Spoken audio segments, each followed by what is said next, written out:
friends, welcome to Des Moines. So glad to have you here for the weekend. Thank you. Thank you. It's good to be here. This is absolutely so good. I've gotten most of the origin story for you guys, so I think what I'd just like to do is I'll just throw this out. For each of you, what was the craziest day that you had on a CW DC set? There was one day we were in Stanley Park, like up to our knees in mud. Do you remember that? It feels like No? I should, but Tom Felton was there. sounds like a Thursday. Yeah. That, it was like a particularly bad monsoon. Really? I think that's Yeah. I was in the suit. Yeah. Yeah, It was yeah, like- and Tom was there. I have a film picture from this day actually. Was it a Grodd situation? That sounds right. I think Yeah. it was. It should have been if it wasn't. So as you can see, there were just a lot of memorable days that bleed together. Yeah, no doubt of that. Especially on this wacky journey that you guys were all Yeah, on. totally. Oh, absolutely. So who's got another one that they can recall? I mean, the crossovers were pretty Yeah, brutal. yeah. You know, they have to schedule like 30 different actors at least, given the size of the crossover, to just constantly move from set to set.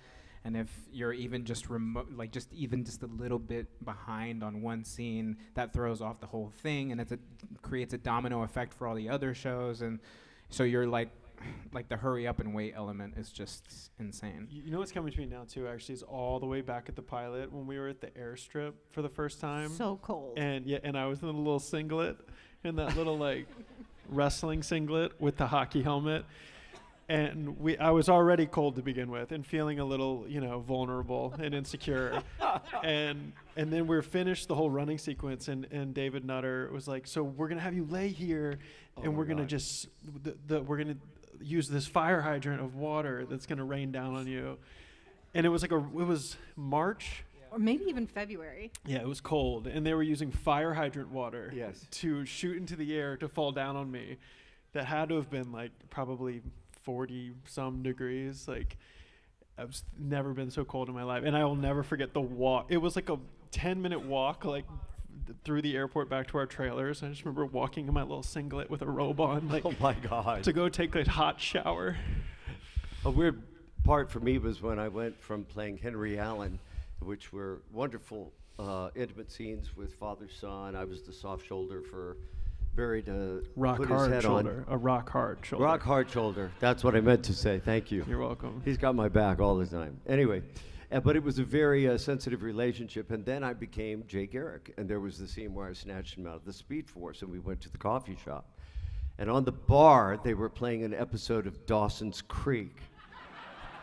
And I was going in like this. It's like too many overlapping universes here. But one thing that I found very interesting was when I went from being very open-hearted, very supportive Henry Allen to Jay Garrick, don't screw up my Speed Force. Are you going to change the Speed Force or the timeline every time you have a fight with girlfriend?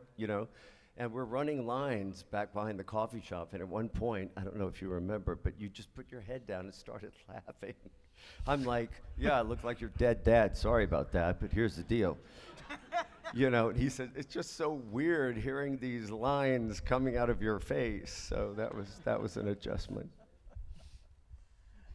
Definitely. What's been the best thing to come out of this gig for each of you? An incredible education. I mean, we were on the show for so many years and got exposed to so many different things. I feel like I learned a lot on the show. Yeah, I would agree with that. I'd never done anything on camera before this show, so it was like a perfect training ground for me, especially because I was surrounded by, these guys that not only have they done it before, but they really know how to do it, and they have a gift and a natural innate ability for it. And I was able to watch how these guys are just, were able to mold the material to their will and just make it their own and make it feel like real people telling a real story with real circumstances, and it was like the best education. Yeah, I think for me, and I'm sure this is true for John too. I mean, being at these always reminds me that it's just now getting to be a part of the Flash's legacy forever, which has been around long before I was born before John was born, and now we get to be associated with it for the rest of our lives and careers, and no matter what else we go on to do or who else plays the character, it's something that I get to be a part of forever, which is pretty special. I remember in 1991 when Mark Hamill and I were shooting the last scene of the series, and we were in Name dropper. Exactly. You know, Mark Hamill's Luke Skywalker. A director actually came up to me. I can't remember his name right now. Shame on me. But I was under the box of knives, and Mark was with the wannabe trickster. And at one point, he came up to me and he said, "That's Mark Hamill." I said, "I know." Can you call action, please? Can you please the box of knives? And now I've completely forgotten what I was going to say. What was the question? Best thing to come out of this gig. Oh, well, you know, there we were in Southeast LA fighting the sun coming up one more time. They yelled cut on the series. I ripped the wings off, threw them in the air, and swore I'd never get in another superhero suit as long as I lived. I'm glad I didn't know then that 24 years later, 26 years later, I'd be Jarek, and then 28 years later, I'd be back in a version of the original Flash suit. But to have the opportunity on Grant's show to come back in Crisis on Infinite Earths and give my story, which was interrupted after one season, a closure was very meaningful for me. So thank you.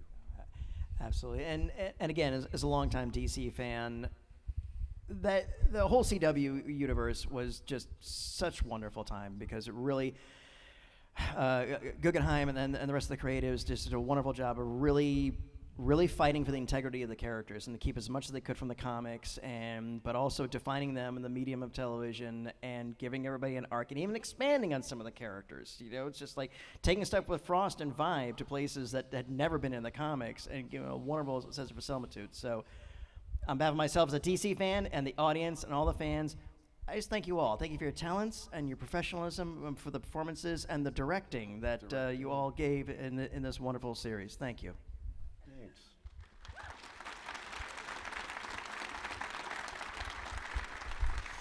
So, and thank you for indulging my computer's curiosity. I'm going to jump on out and take some of their questions, and let's have some fun. All right. I'll make sure I got What did he say? We're going to listen to them now. We're gonna take yeah. I got to get my you're bribing my with sugar. Yes, well, yeah, we're asking if you get a question and do the rules, then you get a piece of candy. So, and if you all say something interesting and fun, you'll get one too. Okay. Hey, what's your name? My name's Grant. Would any of you guys be willing to play your characters again in the DCU? Absolutely. Yes. Yeah. There you go. First Yes, for you Grant, too. Yep. I would play Jay Garrick in a heartbeat Hey, what's your name? in a wheelchair. Hi there. So when you guys researched your characters, is there any particular storyline for all of you that when you read it that helped you like really connect with the character when you read further into it as you're researching it? Was there any particular moment for all of you that you connected with the character when you read a particular storyline?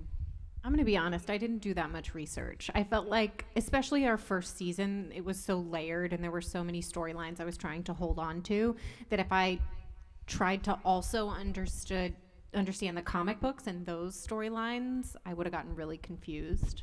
So In your defense, there wasn't a lot of Killer Frost in the comics. She was a utility villainess, and she had the Frost powers, and that was kind of it. And so there wasn't really a lot in the comics for you to pull from that. Did they know you were going to be Killer Frost? yes, Yeah, they okay. teased it. They said they had plans to, but Yeah. as you know, you never know when Yeah. those plans will come to fruition. I hadn't read a lot of comic books at all growing up. I was a fan of the genre, but mostly like animated shows and live action films. And I did read like as much as I could just because I was excited. And it was, I guess, research, but I was mostly just like excited to read as much of it as I could. And I know that like with a lot of the fans, the New 52 it had its flaws, but like I loved specifically the artwork. I liked how it looked, and it felt like a good entry into like seeing with his backstory what Barry's relationship with his mom and dad was, and that was kind of the foundation of our season 1, and really the whole series with Barry was the foundation that he had as a kid with his family, and then that loss that he had, and it really defined him. So I feel like that was kind of my starting point. But then, like Danielle said, I mean, our show was very much like its own thing. So it was really just like discovery and research, like every episode, every season as it went, and kind of building its own thing from the ground up. Yeah, I mean, most of Vibe stuff is New 52. So, New 52 was the entry point for me as well. But, kind of like what you're saying, our show was very much about establishing its own identity, even though it pulled a lot of inspo, obviously, from the comic books. I ultimately felt like I'd be shooting myself in the foot to try to incorporate things from something that was so different. Yeah, that's it. That's all I have to say. I will say we worked really hard to design this suit based on one of the comic books, on one of the suits from the comic books. The insignia is pulled directly from a comic book. There we are. Amazing. Yeah, you're on the left, John. You're over there. John, did you, back even in 90, did they throw some comics at you, or was it just sort of, they kept you independent? I like Grant. When they said, okay, nobody throw anything at me, okay? When they said Flash, I said, you mean Flash Gordon? And they were like, no, the Flash. And I act highly insulted when anyone says that to me today.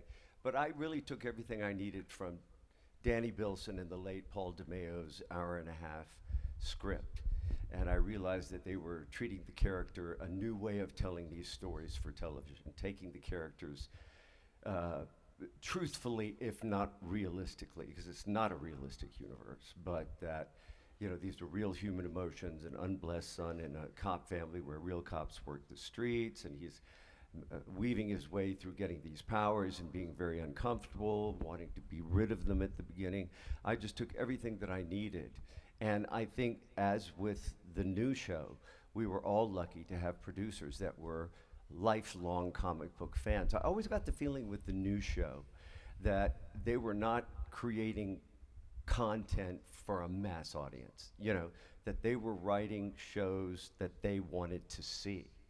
And like when Mark Hamill was going to come on for the first time, I get this call from Andrew Kreisberg. Guess what? We have a surprise for you. But they were as excited as we were about the stories that they were going to be able to tell. And I think that translated to the audience. I absolutely agree. Great question. Thank you. Sure. Hi, what's your name? I'm Laura. I was wondering, how was it working with Joe West or Jesse Martin? I guess his name is Jesse Martin, I think. How was Well, that? my brother finally believed I was a serious actor when I told him I was working with Jesse L. Martin. I'd been an actor for 35 years, but finally, Jesse L. Martin, I was in. He makes you legit. Yeah, no, it was pretty cool. I mean, Los and I both have musical theater backgrounds, and I was pretty starstruck meeting him for the first time, with the OG Rent cast, and it was pretty special. We clicked really quickly and became really good friends really fast, and a lot of my favorite scenes from the show are with Jesse. Like, it was different than anything. Whew, scared me. Me too. My goodness. Yeah, I mean, it was unlike. I mean, it was unlike even the scenes with Henry, and it was like everything had its own special dynamic. And I mean, as we did, Jesse and I, it was special, and it was something different than I had with anybody else on the show. So I loved working with Jesse and John. Here, have a green one. Kryptonite. Ah, hey, what's your name? My name is Aiden. I was wondering, what's something that each of you would change about the show? Ooh. I wish we filmed in the summer in Vancouver. See, I did one episode in LA when they were. That's true. And it was actually worse, like being in the suit and the heat. Fair. So I wouldn't do that. No, I wouldn't either. Yeah. We did I'd our still do first it. show Yeah. in LA in May and June. Yeah. in No. that first Yeah. season.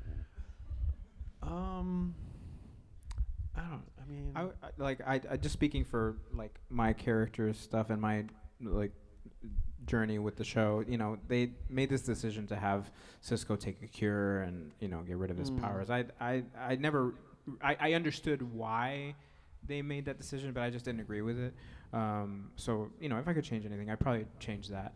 I think, to me, Cisco always liked his powers. You know what I mean? But I respected the storyline, and obviously, as a consummate professional, I did exactly what I was told to do. One of our executive producers left the show at one point, and he told me that if he had stayed, his intention was to do the trial of Henry Allen. That it shouldn't be that Henry Allen got out of jail and suddenly all was hunky-dory.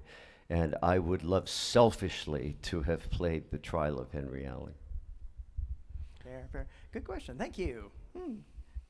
Hi, what's your name? Hi, my name is Samhita, and my question is, out of all of the characters you played on The Flash, who would you guys want to live out in real life? Oh. Professor Zoom on Batman the Brave and the Bold. No. I guess just like my main character and just like have super speed, and it'd be pretty cool. Like, what about Barry Allen from Earth 2? Yeah, like he was my favorite to play, but like that's like a little like he was very neurotic. Like I know what it's like already to be very neurotic, and Like, I don't need any more of that. feel like live with a little more optimism that our traditional Barry Allen had, and super speed. That'd be cool. I'll tell you who I don't want to be. I don't want to be Eobard Thawne, season 1. That sucks. You're just stuck in Pretending some to be other in a wheelchair. Yeah, just like, I have to do this every day. One of the things so handsome though. Oh my God. So handsome. Oh. One of the things that I think that attracts me to the character of Barry Allen, he's not a vigilante. He doesn't have a hard edge. And people can identify. He's basically a good guy trying to do the next right thing with these abilities that he didn't ask for and didn't necessarily want and didn't know how to harness. And his journey was taking on that mantle. And it's that part, the everyman, ordinary guy trapped in extraordinary circumstances. I said to Grant once, I said, Barry Allen, his heart is always in the right place and his head is just trying to catch up, Interesting question. Great. Thank you. Hi, what's your name? Hi, name is Narasimham. Question is, among all the versions of Harrison Wells, which is your favorite? Not the one with the drumsticks. Yeah.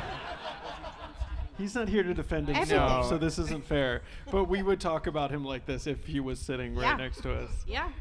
God, they're all so annoying. I don't know. I don't even know how to pick. I mean... Not the drumstick guy, not Sherlock. He was a very different character when he was in Crisis. I saw a different side of Tom because that character that showed Who up, was he? I don't Crisis of remember. Infinite Third, Yeah, and he was very calm and he was very centered and he was very, thoughtful.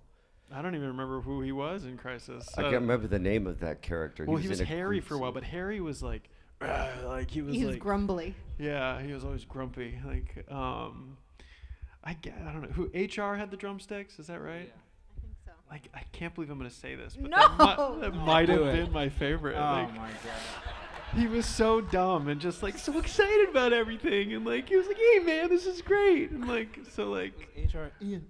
yeah, the Ian, yeah. What was your favorite? Yeah. I think Nash. Oh, I interesting. forgot about him. He played Forgot too about him, many. yeah. He He's played like too many. Indiana Jones. That was yeah. He was always great, so it doesn't Good question. Thank you. and always All right. annoying. All right. You got chutzpah coming to a Flash panel as Superman. I appreciate it. Hey, what's your name? My name's Will. So, I admire all of you. Of all the stunts you did on all the shows, which one for each of you was the most dangerous or scariest to do? We didn't do real stunts. Like we had stunt performers that did most of our true stunts, and we did a lot of like falling or like combat. Yeah. They would put me in harnesses sometimes. I posted behind the scenes of one that was probably one of the cooler ones I did, where it was the sequence where I don't even remember what episode or what exactly was happening, but there was a bomb on an airplane wing, and Barry like slid down it and grabbed it and threw it. And when we shot it, they like put me in this harness on this big green screen ramp, and I got to like really slide down it. And when I got to the bottom, they like pulleyed me up, and I got to throw it. And that was one of those ones where I was like, this is really cool. So I was very rarely in danger though. Like they put our stunt performers in danger. Yeah, and our stunt performers were awesome. And always in danger. Yes, Always. definitely. I remember it was episode 111, the first time we introduced Hartley Rathaway, Andy Miensis. I remember there was a scene where Cisco had to run into the pipeline intake, and then the door explodes, and it blows Cisco all the way to the far back wall. And my stunt double, Yusuf, who's incredible guy, I remember that the stunt they had coordinated for that scene, they had to have everybody leave the building, like all crew, literally only just 2 stunt people in the whole studio, because it was going to be so deafeningly loud, this like explosion and like air cannon combination that they were going to do. And I remember that was the first time I was like, oh, y'all are really working here, huh? Right. And I just come in here and I lay down and we just Actually, do the aftermath. Roll Like, over. they're like, all right, cool. They do Roll this into it. stunt. You see how he's laying, and you come in and just like lay how he's laying, and just like, and that's it. And it looks like you did it. In 1990, we didn't have the capability of CGI that they had 24 years later. So a lot of our silent stunts film, right? it was silent film era. But they did have captions in many different languages. All right, that was a good one. depending on- Yeah. But anyway, they were. We had David Cassidy as the mirror master, and there was a joke where he was supposed to throw a mirror, and then suddenly I'm covered in snakes. I think I am, because it's a reflection, and I go, snakes! Well, in order to do the stunt, I look over, and here comes the snake wrangler with 2 garbage bags. And they start draping snakes over me and around my neck, and I had sunglasses at one point. One got between me and my sunglasses. I could see the tongue, and it was like, snakes! The other one was when they suspended me 35 feet up in the air by my ankles, and they lowered me. I was handcuffed into a big case, plexiglass, clear on 4 sides, of water down to my ankles. And the deal was I had to wake up and start vibrating. And then they put Dane Farwell, my stuntman, in the tank and blew up the tank and released the chain, and out he went over the loading dock. So it was much more experimental back in those days. Oh, wow. Go on. Thank you. Thank you. Thank goodness for special effects. My God. Hi, what's your name? Abby. We have a lot of people named Abby at the show today. We've noticed that too. So, but it's a great cosplay, by the way. What you got? So in the crossovers, what have been some of your favorite people to work with in the other Arrowverse shows? You mean the Flashverse shows? Well, no, thank you. Arrowverse Thank you. is fair. That's what we call it. I mean, I just saw David Ramsey. Oh, God. Yeah, he was always one of the best. He's yeah. so solid Yeah, Diggle. in every sense. I always loved working with Melissa. I mean, Steven and I, it was always fun because Steven and I have such different dynamics as people and our characters. So it was always fun it was very easy to play off of each other because we had our energy was completely opposite. So that was always fun. Yeah, but David was just the running joke of him needing to throw up every time Barry ran him. It's great. Yeah, it was really, and he really ran with that bit. It was one time I remember him getting to the cortex and needing to throw up, and he grabbed a trash can and threw up, but it was a mesh trash can. It was like a wired mesh trash can. It was great. And there you go. Thank you. Hi, what's your name? Good afternoon. My name is Kiana. I was wondering, if applicable, if you had an all-time favorite musical number, either on The Flash or on a previous project that you've worked on. Ooh. We got a lot of musical theater veterans on the stage here, so yeah. Danielle? Oh, my favorite was Summer Lovin', Summer obviously. Lovin'. My one and only. Honestly, that might be one of my favorites from the show. It's very funny. That was a good, fun scene. Yeah. Yeah.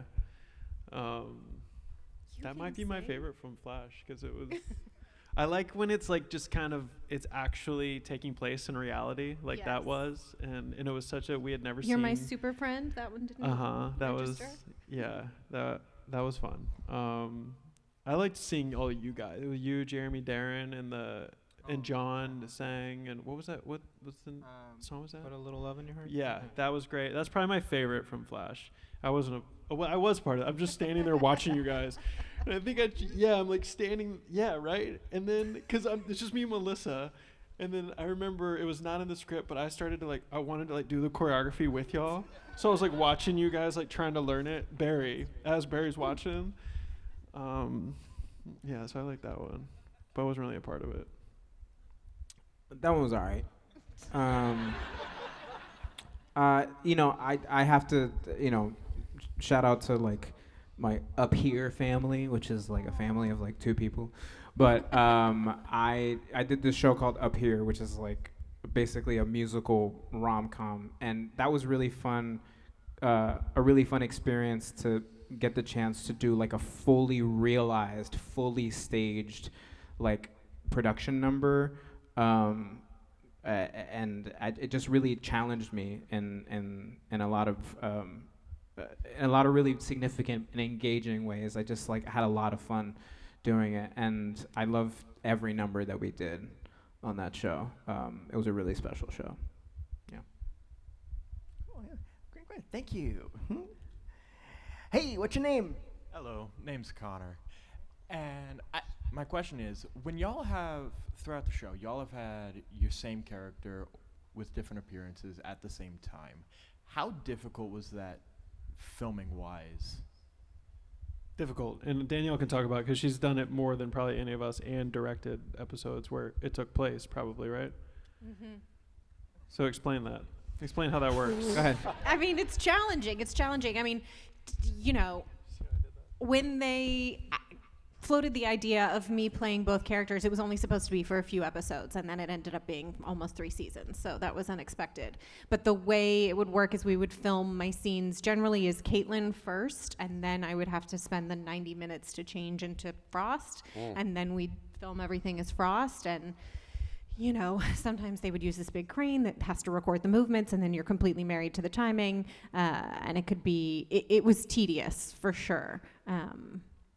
And I don't enjoy directing myself, so that also is hard.